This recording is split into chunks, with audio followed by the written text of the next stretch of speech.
So, Rings of Power isn't all bad. Granted, it's a solid 90 or 95% bad for a multitude of reasons, but it's not all terrible. So in the interest of positivity, here are 5 things that Rings of Power did right. Now some of these do have caveats, but I'm still going to try and lean more on the positives. Number 5, it is very surreal seeing a very active Sauron. This also applies to a lesser extent to a couple other characters, but it's the Sauron side of things that I find kind of interesting, because when you think of Sauron, you either think of the evil lighthouse or a warlord in bulky plate armor. And technically, if we're strictly talking the books, he was still that bulky guy. He just didn't leave his tower. But during the time frame of Rings of Power, timeline issues aside, this is a Sauron that is in his prime, who can change his form to be a more charismatic, manipulative soul. This is a Sauron who is very active and trying to get his goals achieved. And so you have a lot of scenes of Sauron talking with characters and interacting with characters. There is something surreal about this guy as an actual character. The caveat here is not all these scenes are good. I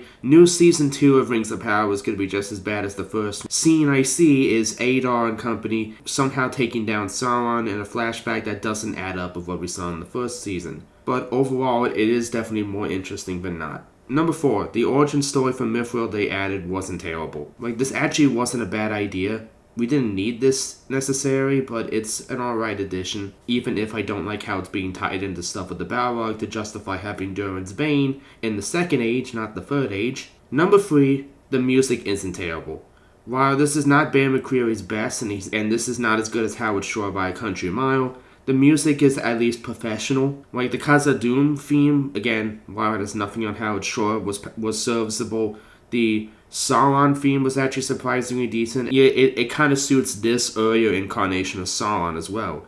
And the fact that there was some subtle hints with Halbrand's true identity as Sauron, that's not terrible. Again, this isn't Bear McCreary at his best. I feel like you would need to see the God of War games to see him at his best.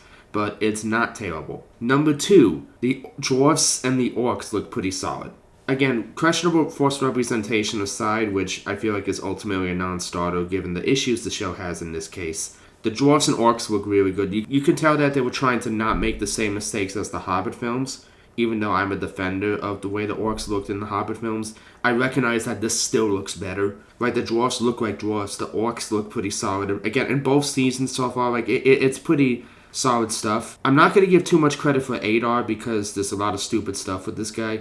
Now, I believe it's way to workshop involved with the orcs, so that makes sense. It's literally the same people who did it for the Jackson films, and they're great as always. Number 1, the best thing by far in Rings of Power, the prologue. Even if there's nothing else that's good about this stupid show, I love the prologue.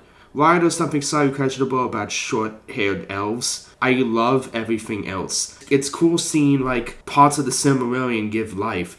This shot of the 2 trees right here is the best part of the whole show by far. This is an absolutely beautiful incarnation of the 2 trees of Valinor. This is something I would vehemently defend. And that's not all. We see the Oath of Feor very briefly. We see this beautiful shot of this massive elven navy taking off. And this battle scene, while it's brief, is pretty good too. And remember how I was complaining so much about the armor in the Numenor videos? Well, this armor looks great. This is perfect. This is fine. It looks like real armor. The swords look like real swords. Granted, this battle scene here is not based on a specific battle from the Silmarillion. It's just a battle. But still, it looks pretty cool. Yeah, that's 5 good things about Rings of Power.